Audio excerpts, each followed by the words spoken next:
Do you struggle with low self-esteem? If you do, then you need to know that you're not the only one. Most people do. So how do you become more confident in yourself? Well, the first thing you need to do is to really understand what low self-esteem really is, why you are really experiencing it, and then how to overcome it. So what is low self-esteem exactly? Well, in short, it just means that you don't feel good about yourself. It comes from believing lies about yourself, like I am not important, I am worthless, I have no purpose, I can't do anything good, I am a failure, and I don't know who I really am. And if you believe any of these lies, you might feel unfulfilled, frustrated, angry, unloved, nervous, shy, indecisive, and you might live your life consumed with fear. So how do you overcome it?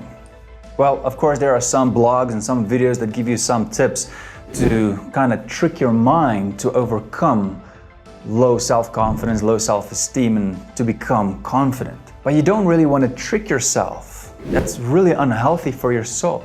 What you want to do is to build yourself up in truth. And so you need to take care of the problem at its roots. You need to identify those lies, take it out, and replace it with truth. The truth changes everything, because once you know something to be true, it becomes part of you, part of your belief system, and you live by it. And if you do that, you'll become more confident and you will have more self-esteem. You will feel valuable. You will feel worthy of people's love. You will feel accepted by others. You will have more power and determination to achieve your goals. And you will be able to cope and adapt easier to life's challenges. Sounds good, doesn't it? Well, of course it does. But just remember, some people don't really know the difference between confidence and arrogance. Some people go to arrogance and then they think they're gonna force themselves to be confident. It doesn't work that way. Confidence and arrogance, two different things. But I'll get to that later. So first, let's look at the causes of low self-esteem first. The lies. Your job right now is to identify which of these that I'm gonna say right now are probably the causes of your low self-esteem. Unloving or uninvolved parents or caregivers, meaning you never really got the attention and the love from your parents or caregivers that you really needed. Disapproving parents or authority figures. This means that you were always criticized. Even when you tried your best, your parents or caregivers always criticized you, and you never felt that anything, it doesn't matter what you do, it's never good enough. Trauma. Now this is any emotional, physical, or sexual abuse. This is probably one of the biggest causes of low self-esteem. Bullying. Bullying in school by your parents or even older siblings or anybody else. Even social media. Loneliness. You're always alone and you don't understand why you can't make any friends. Now, these are just the main causes of low self-esteem. And let me just tell you something here. If you had unloving parents or caregivers, you need to know that it is not your fault. You deserve to be loved. Everyone deserves love. And if you were always criticized, no matter what you did your best and everything you could, and it was never good enough. It is not your fault. If you always do your best, then you can be happy with yourself. And if you experienced any kind of emotional, physical, sexual abuse, it should never have happened. It is not your fault. And remember one thing that is very, very important here. You are not your past.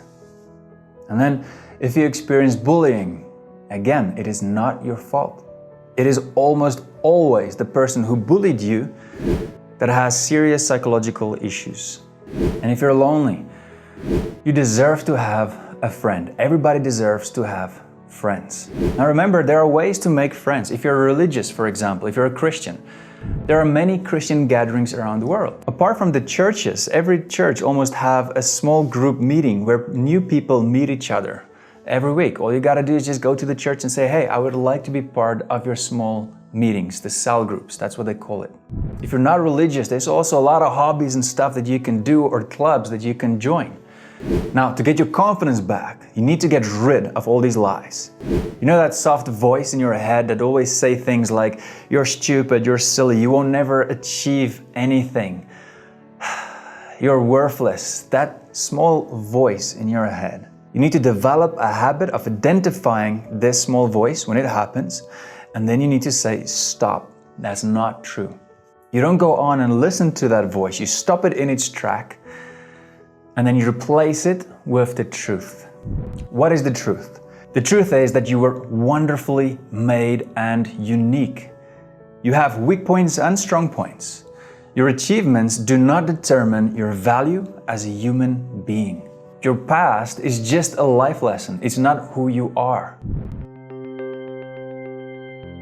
So let's look at the first one. You are unique and wonderfully made. You were never meant to be like somebody else. So don't compare yourself to other people and try to be like them. You are you. There's no one out there in the world like you. So you gotta start to accept yourself, who you are. When you do that, you'll start to respect yourself, and other people will start to respect you too. Number 2, you have weak points and strong points. Once you have accepted yourself, then you need to identify these strong points and these weak points. Just because you have weak points, it doesn't make you a bad person. We are all the same. We all have weak points and strong points. I have a lot of weak points, and that's fine. You should be happy with your strong points and your weak points. Just because you're not great at everything you take on, well, it doesn't make you a failure. Focus on your strengths more. So try out a lot of things. The world is huge. There's a lot of things to do. Try a lot of things, and then you will quickly learn what you are good at and what you're not good at. Number 3, your achievements do not determine your value as a human being. There are many people in the world that achieved great things, but their personality stinks. They lack in character.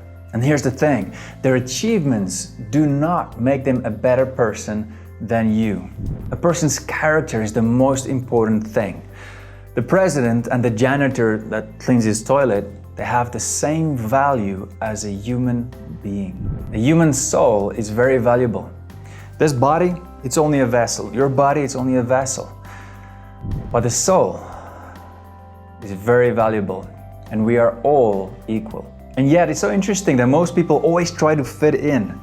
They try to be accepted by other people, even if it goes against their character. And that's so wrong. No, you need to be who you are. Never pretend to be someone else. Just be you and improve yourself. Some people will like you and some people won't. That's just how it's gonna be, because we are all different, and that is okay. Even in this video, check it out, the likes versus the dislikes. There will always be some people who will dislike my videos, and that's okay. If you are yourself, never fear rejection from other people, because those people who reject you are probably the kind of people that should not really be in your life in the first place. The next one, your past is just a life lesson. It's not who you are.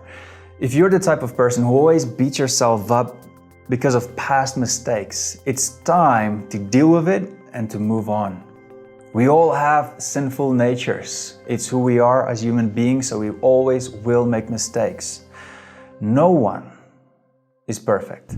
The important thing here is to learn from your past mistakes, because it has the power to make you a better person. You need to admit your mistakes. Don't pass it on to somebody else. Don't judge other people, as some have the habit of doing. Admit it. Take responsibility. You own it like a man, and then you grow from it. And then, this is gonna sound very weird, but it's true. You need to start focusing less on yourself and more on other people. You know, we as human beings, we're very selfish in our core, in our nature. But the more we think just about ourselves, our problems, our issues, we become more unhappy and lonely. But then when you do the opposite, when you bring value to other people's lives, you start to realize that it's making you happy as well. And when that happens, when you focus more on other people and you do more things for them to bring more value to them, they start to like you and you start to get more friends. And then here's the thing, when that happens, you realize that helping and living for other people is actually the cure for your soul as well. All right, now to help you gain more self-confidence, it is time to move out of your comfort zone and to replace those bad habits with good ones. And that takes us to the video right here. And I also have a playlist here of personal development that will help you out. I'll see you there. Cheers, guys.